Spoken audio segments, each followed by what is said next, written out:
What's up, everybody? This is Jose from Sun Life.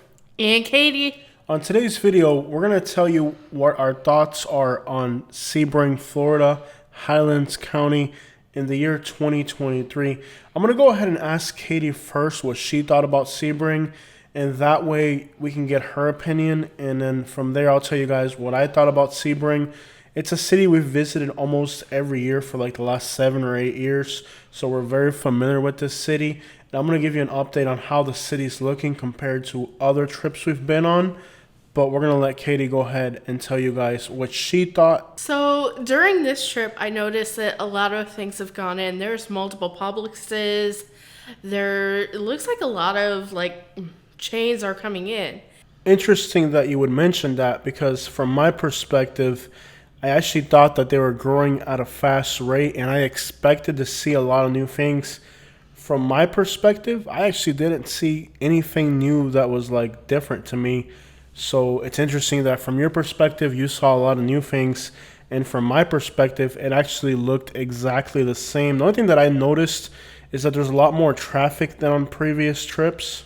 Did you think that on this trip, like, remember the first times we went to Sebring, how I thought everybody was like super friendly, and like I used to think Sebring had some of the kindest and friendliest people in Florida. And on this trip, I saw some of the angriest people. Exactly what I was thinking. We were road rage several times. And there's times people just passed us because we were going too slow, and I get that.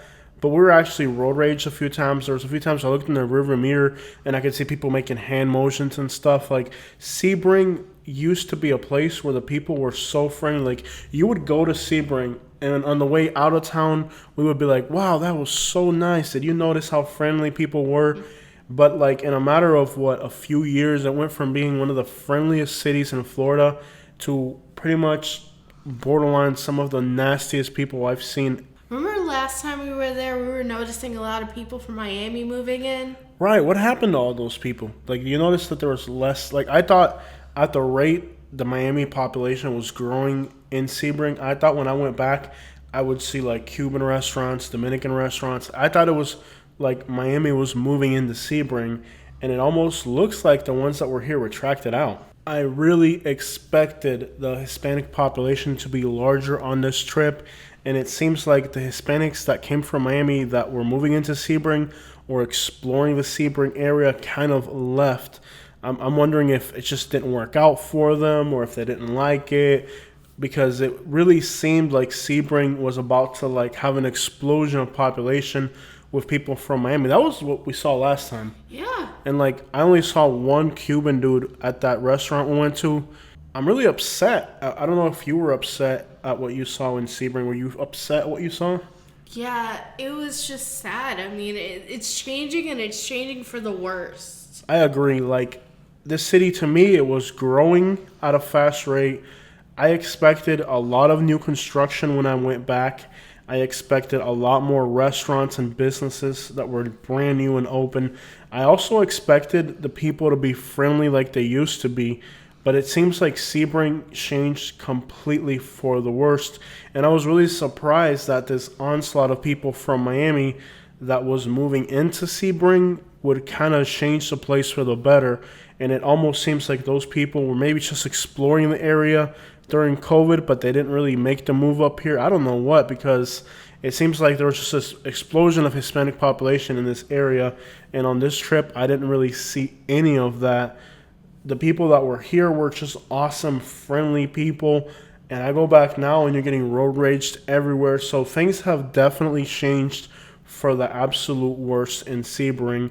I didn't notice like that much more homelessness or anything like along those lines. Seems about the same as usual.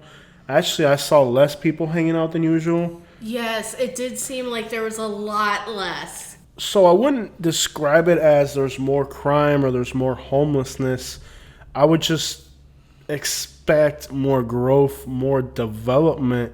Like, this upward trend that the city was having is definitely coming to a halt from what I can perceive. Something I've noticed within our travels is when you go back to a place and the people are angry, that it's going to change for the way, way worse. Yeah, and in rural areas in the United States, there's been an increase in OD rates and stuff like that. And it's definitely possible that that wave from North Florida has pushed its way into Sebring.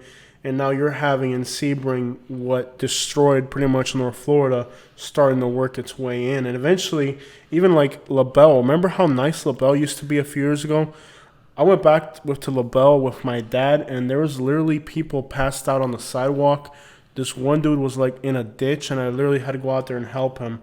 I actually recorded that on video, but I didn't upload it. But it seems like that plague of North Florida is starting to creep into LaBelle, creep into Sebring, and a lot of these rural communities are starting to change. And you're not going to see like the disparity from the situation right now, but I think in a year or two, you're going to see more homelessness. You're going to see more just vagrancy. It's not quite at that point yet, but it's looking like it's going to start trending in that direction.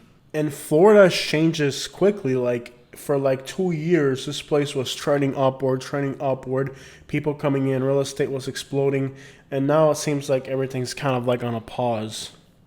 Florida is a really transient place.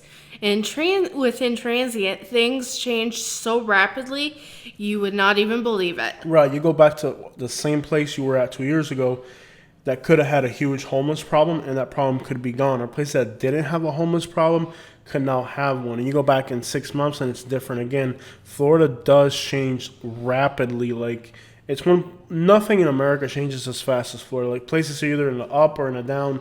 Florida can go up, down, and then down again. It's crazy. And this isn't anything new. We've seen this trend for like 30 years. I have people telling me about Tampa being that way 30 years ago. Right. Tampa's an interesting city. So when you look at cities like Tampa, Sebring, and Lakeland, that for a little bit had a little bit of an up. A lot of people are still moving to these cities. The realtors are cashing in on that, of course.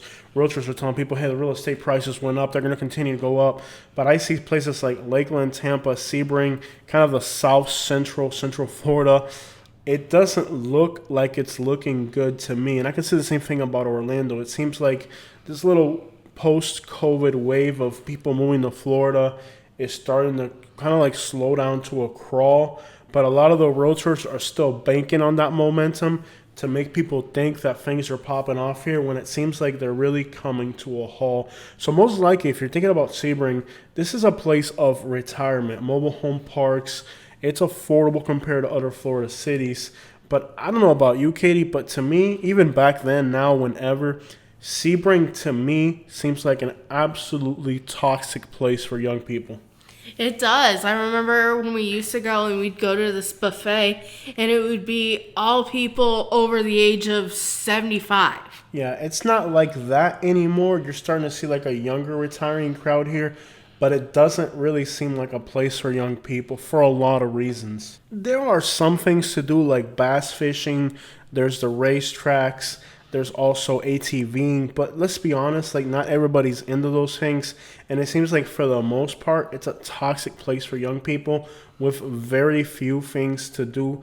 And a lot of the young people that I see here, they seem like they're just not doing anything with their lives that's productive. You see Grady Judd on the YouTube, and what is he talking about every day? Crimes that happen in his area.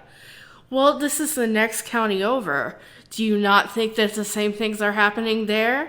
Yeah, it's the same type of environment and the same type of situations. So you remember that maybe a year or two ago we were looking for rents in Sebring, and we found rents that were like $1,000 a month, $1,200 a month. But the environment in those rental units seemed to be really bad. Yeah, I saw it and I was like, we're not living here. Right. We looked at Sebring for rents because we just couldn't afford Southwest Florida.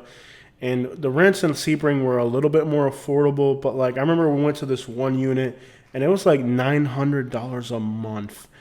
But like the guy next, it was like a duplex, and the guy next door came out covered in tattoos from head to toe. And I was like, and it wasn't just that, but it was just like the guy's entire vibe. You could tell this guy was going to be trouble. And it wasn't like the friendly, like it wasn't a goldfish tattoo. It was like the type of tattoos that let you know the guy was stuff. And I was like, you know what? I don't care how cheap this is. I'm definitely not going to put myself here. So the thing about Sebring is, yeah, it's more affordable than a lot of other Florida cities. But the fact that it's more affordable should give you an indication if it's really that great. Why aren't people filling in these vacancies in Sebring and filling up these houses? If it's that affordable, there's usually a reason, especially in South Florida. I mean, keep in mind that Sebring is still in South Florida and it's affordable. Why again? Because it's not like the rest of South Florida. But at the end of the day, you remember too, we were looking at real estate. What was it, like 3 years ago? Yes. 3 years ago, we were looking at buying real estate in Sebring. This is before things really went to crap in the United States.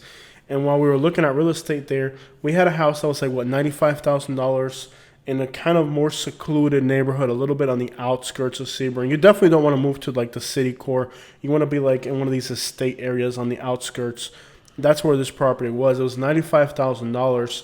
We had it cash, and the property went from 95 to like 125 in a matter of like 2 days. So we backed off on that property. But what was interesting is they were trying to hype it up like, oh, there's 3 or 4 out-of-state buyers. Remember that? And then we saw what it actually sold for, Yeah.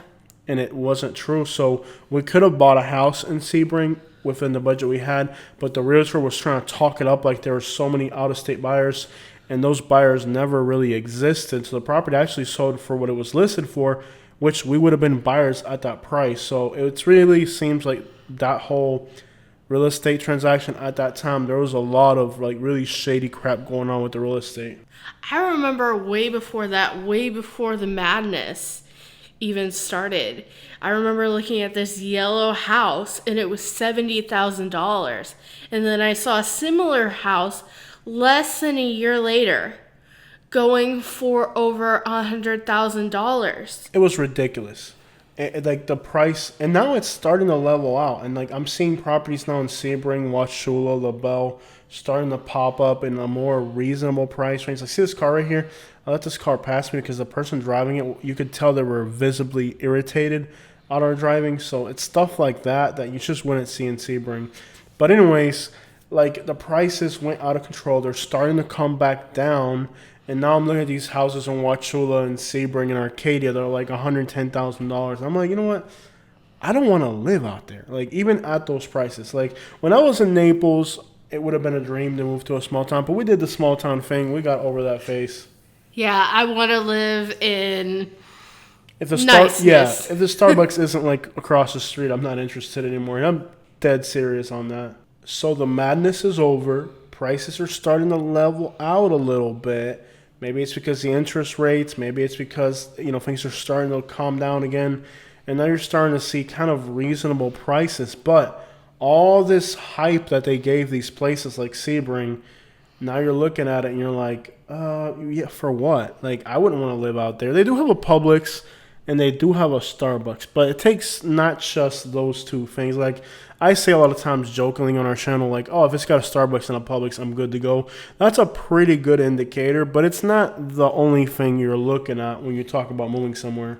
Yeah, and what I've noticed with Sebring is you've got a lot of older homes, which I are thought you were going to say older people. well, that too, but there's a lot of older homes which are harder to insure and harder to get mortgages on. Yeah, they're not going to get mortgages on these houses. It's got to be cash buyers, and who the crap is throwing out that kind of money right now on these houses that are in like dilapidated neighborhoods?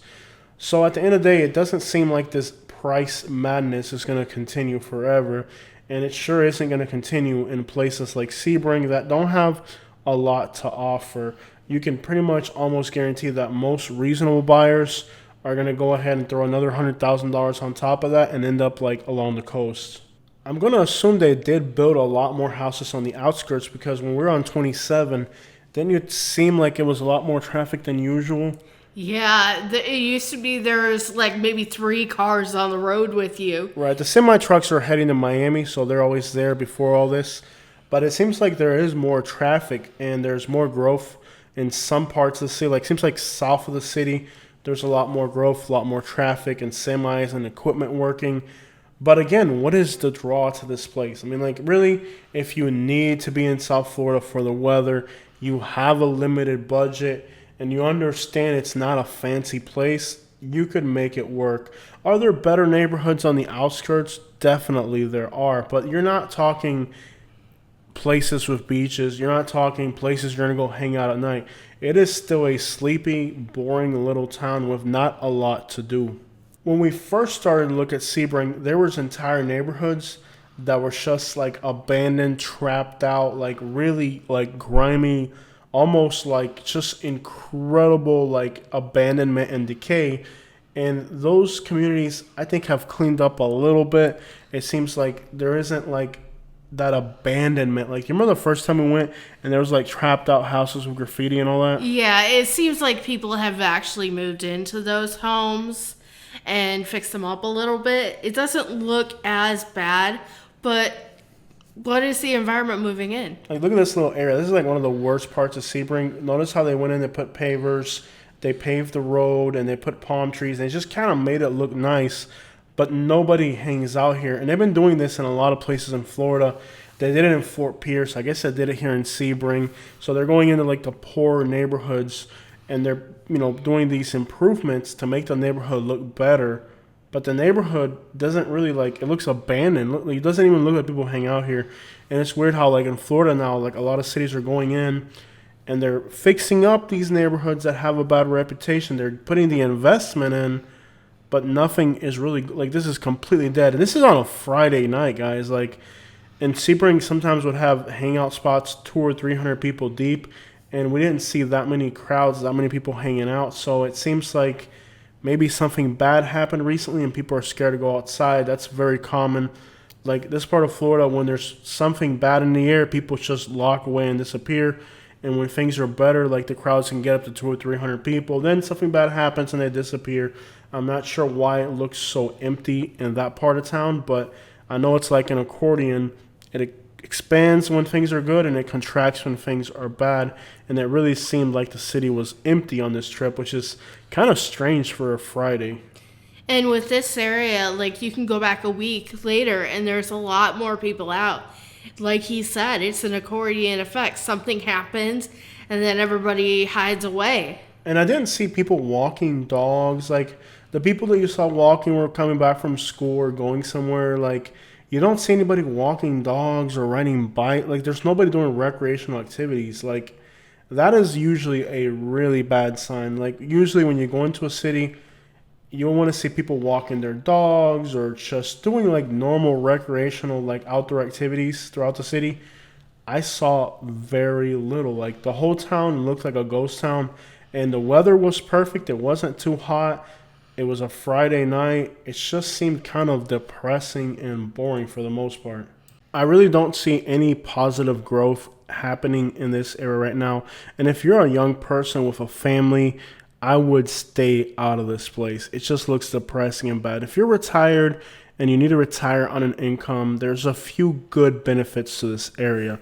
Obviously, the affordability is like unmatched. The weather is pretty good. Hurricanes don't impact this area of Florida as badly. I know for elderly people, that is a huge plus. Now, there was some hurricane damage on mobile homes. I saw some mobile homes that lost a roof, or actually even saw houses that lost a roof because they were just out in the open and the wind got them. So you're not 100% like free of hurricane damages, but by the time a hurricane gets to Sebring, it's lost like 40-50% of its power, hopefully. So those are all attractive things for elderly people. If you like dining, surprisingly good dining options. There's Cuban restaurants.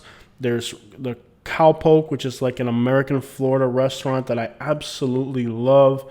There's a buffet that's really good. There's actually like pretty good restaurants.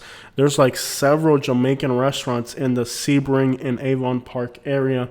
So as far as dining goes, it's really good. And if you don't mind driving a little bit out of town, like some of those little country towns and lakes have little like restaurants that are out in the middle of nowhere. They're usually like Florida themed, like Florida Cowboy. They'll have like gator nuggets and stuff. I'm going to tell you that the food in this part of Florida is pretty good. So as far as dining out, there's good options here. And that's a hard thing to say for an area that has all of these other bad things going for it. My absolute favorite restaurant in Sebring is the Cowpoke. Cowpoke, good food. The decor, it's like this old Florida style. They have actual alligators in there, like full-size stuffed alligators. Yeah, it's really cool. And the food is amazing. A little expensive. It was almost $100 for both of us, including tip. But we ordered Gator nuggets. Like I ordered gator nuggets. I had get that. salmon. He had steaks. Right, we so- did order expensive stuff. We Yeah. could have probably made it cheaper. It's a fancy restaurant though. It's not cheap. But they do serve quality, the lettuce was very good quality. Yeah, they have a lot of volume. Like it's always packed. Like that restaurant, the Cowpoke, it's right on the south side of the city. It's always packed. Then there's the buffet. Homer's Original Smorgasbord. Right now, this buffet is affordable. So if the budget's a little tight, this is on the north side of the city, and this buffet is nice. It's not bad. The food's usually pretty good. No complaints on the food there. We've never had a bad meal there. Yeah, I mean, we haven't eaten there in a few years, but Isn't their bread pudding like amazing? yes, we'll probably end up going back there soon. Right, and then if you need to know a little bit more about like the layout of the city of Sebring, you can see there's a lake in front of us. So on the east side of that lake is where we are now. It's like kind of the poor neighborhoods and the historic downtown, which, as you saw in this video, really ain't much. On the west side of the lake is Highway 27. There's more businesses, more stores. And then behind that, there's like estates and areas where most of the new houses are. So if you're moving into Sebring, you probably want to be west of 27 or north of the lake, because anything south of the lake or east of the lake are just more impoverished neighborhoods. And that is kind of like the core of the city, but it's not where you want to be. You remember that Zach's pizza we got one night? Man, the people were friendly, the food was incredible, and the price was cheap. I think food is definitely one of the areas where Sebring gets a thumbs up. Back to being young in Sebring, there are literally no good paying jobs in this city, right? Yeah, it all seems like chains where you're getting minimum wage. Right, and the reason it's like that is because the cost of doing business in Highlands County knows what they're doing. They don't want to have people go in there and start businesses and change the city. They're kind of catering to a specific demographic. So the laws are very difficult. So if you think you're going to move to Sebring and start a small business, I would strongly recommend that you find out exactly what the permitting is going to be. And don't just call on the phone and have them tell you. Make sure you get an email sent to you. That way, if they try to change anything on you, you understand what it is. But I had a junk removal business when I was thinking about moving to Sebring, and I couldn't believe the amount of regulations that they had. I think the overhead would have been like $8,000 a year for a small business, because that's how much regulation they had. And they also don't want to let you start a business out of your home. They want you to have a commercial site. And I don't know if they've made changes to the permitting process, but that's what it was when I was looking into moving there. It was definitely programmed to keep small businesses from thriving, because there's a few industries here that have a monopoly on the economy. Namely, you're talking about The oranges. right. They don't want the working class people to go out and get permits and start their own businesses and start their own little business, whatever. They don't want that. They want to make sure that the labor force that's accessible is only for them. So they've made it very difficult to start a small business. So if you're thinking about moving here, make sure you understand exactly what they're going to want from you. And again, get it in an email so that they can't switch it up.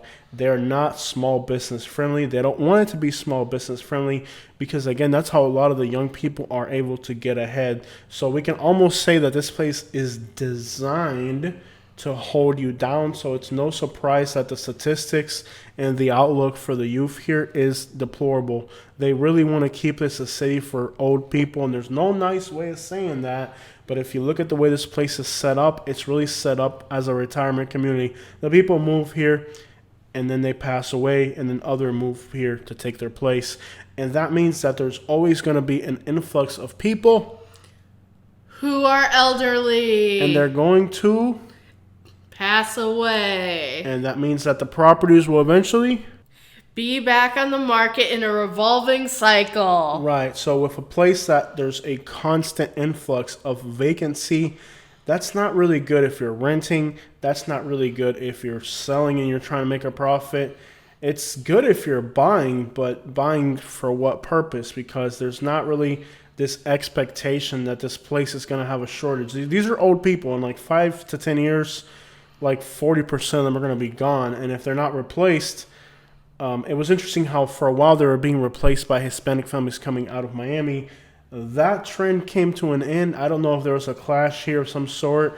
I don't know what happened. If you live in Sebring and you understand why this changed or why this stopped happening, let me know. But I would say overall, I really feel disappointed on this trip. I expected to see a lot more growth. I expected to see new businesses. I expected this place to continue that momentum that it had going forward. So, no, it's not a promising place for young people. And if you're an elderly person that has to be in Florida but can't afford a bigger city, then yes, it's definitely an option for you. As always, stay away from mobile homes. Even in Sebring, I saw mobile homes that lost their roofs during Hurricane Ian. It doesn't really take a lot to destroy a mobile home. So if you're moving to Florida and need affordability, Sebring is an option for retirement. But if you want to have a job, a future, and not only that, but just like some places just have a very, I don't even know how to describe it. It's almost like a sad, miserable vibe. There's no real good, sunny, happy Florida vibes here. Like people are blasting music loud in their cars, acting aggressive. They're driving aggressive. Their whole complexion is aggressive, covered in tattoos. The way they walk, every like complexion of everybody, not everybody, but like too many people that you meet is a very aggressive complexion. And that to me is definitely not a good sign. I like places where people are walking a poodle. Do I think am I gonna walk? I don't walk poodles. I don't have a poodle. I hate poodles.